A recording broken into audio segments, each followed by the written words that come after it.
Hello class, this is Dr. Turpin. I'm going to go over the psychosocial health chapter just so that we can stay caught up, and if we don't get through some of this content in actual class, you'll go ahead and have this available.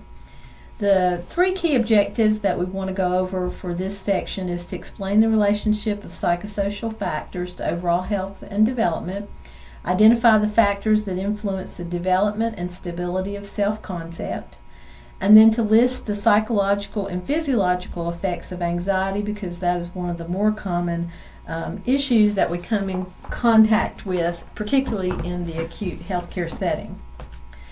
Your book really gives you a good overview of what psychosocial theory is, and this is just, a good theory that outlines trying to understand people as a combination of psychological and social events. Patient responses to illness are influenced by the relationship among these three things: physical pathology, psychosocial health prior to illness, and then overall wellness. So trying to look at how we can influence psychosocial health and uphold psychosocial health. Sometimes we can't change the physical pathology, but we can change how someone responds and what resources they have to be able to deal with illness from a psychosocial standpoint, and as well as help influence overall wellness from a emotional, mental, and psychological standpoint. You can see on this slide, this is not new to you, but many things in terms of psychosocial things impact health. Some people may have pets, for example, that are extremely demanding and can be a stressor to someone, while another person may have a pet that is just the most loving, caring, and serves a place in their family to where it really helps their psychosocial health. As you can imagine, all these other things have a great deal to do with how well you cope with disease, and if you've had crises that you've managed before and handled that successfully, then you may have a higher level of psychosocial health as a result of that. Even physical things like diet can have a huge impact on psychosocial health. If you don't have a good diet, you may have problems with psychosocial health. And then there's good nutrition things that might help improve that. Careers can be a source of social health in terms of you feel like you fit into the workplace. But what if you have a career where it's constantly stressful, you aren't happy on the job, you have peers that you work with that are unkind or competitive? So all these different things in different ways can be a positive influence and or a negative, depending on your view of the world and your own view of your own adequacy. When we think about self-concept, that is our overall view of oneself. A person really kind of forms their idea of self-concept forms from many things in that they are exposed to throughout their life. Things like physical appearance, sexual performance. If someone's highly intellectual, they may feel they have power over others because of that. If someone maybe didn't go to school as much as someone else, or doesn't have as much education, but they're highly successful in the workplace, they may feel like they are on top of the world in comparison to someone else who has difficulties in the workplace.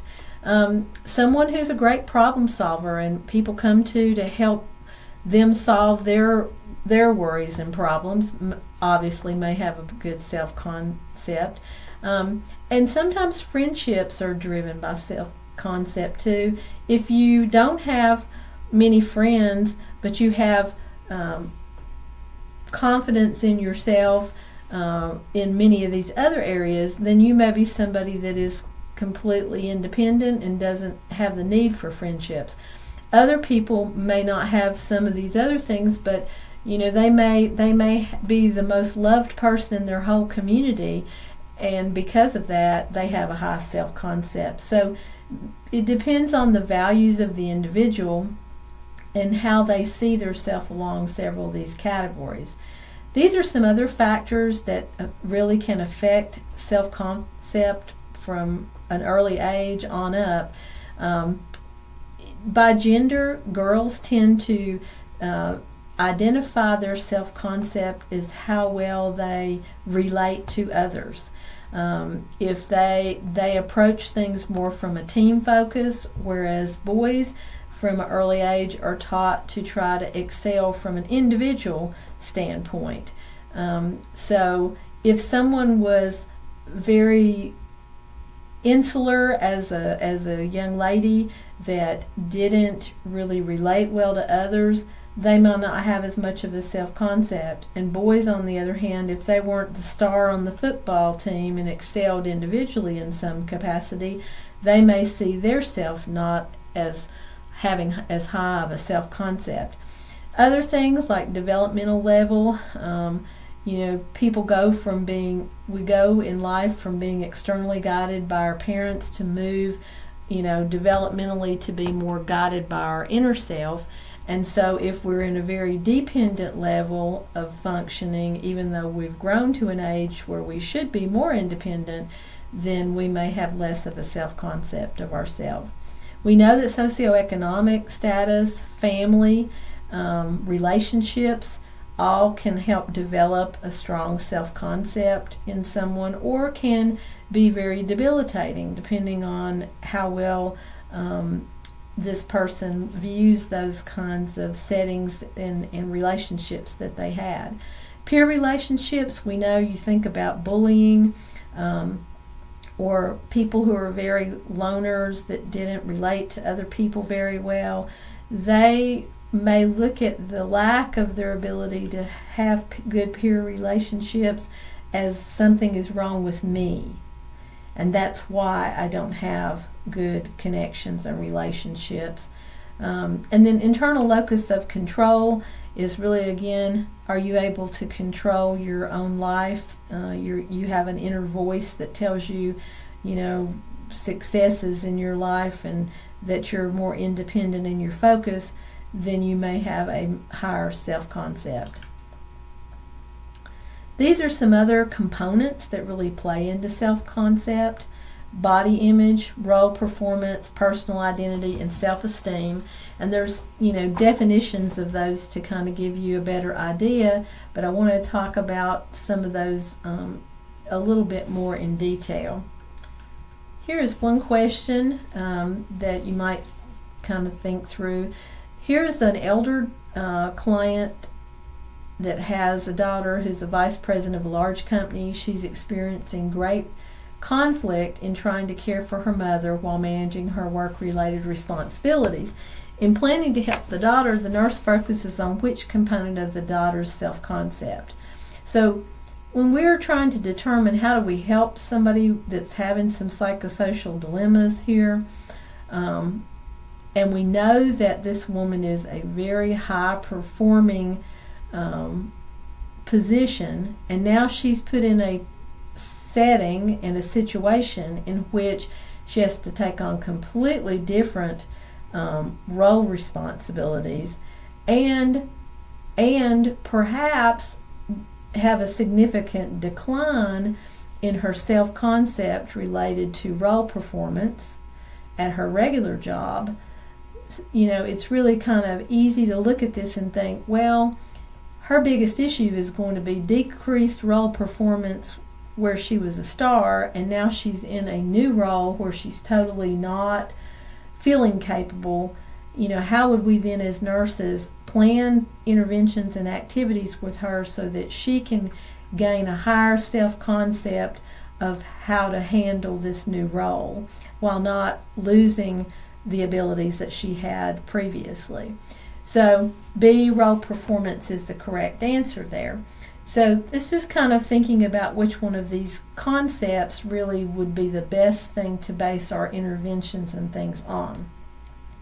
This provides a little more detail about body image. Usually this is our mental image of ourself. We look at ourselves as how we perceive us, an actual body image. There are some people who have actual body dysmorphia, which is a condition where the way their body looks is not how their mind sees it. And you can imagine a person that has that problem, has significant psychosocial health problems. And those have to be treated based on what the problem with their self-concept is. There are issues, as you know, as the body has disabilities and has conditions that create lack of, problems with body image. Maybe someone has had surgery and has had to have an amputation, or someone is now got a disfigurement of some sort, and we have to do lots of surgeries and different things for patients that are a problem. They may have injuries where they can no longer do something with their body that they were known for being able to, like in sports or things. And so whatever that is about the body image itself, if that is significantly changed by a health condition of some sort, then we have to have interventions as nurses to try to address that so that their psychosocial health is not diminished as a result. And as a general rule, if somebody has a very sudden body image change, they are going to have a much more significant psychological negative impact to that than if it's something that gradually they have the ability to adapt and become accustomed to.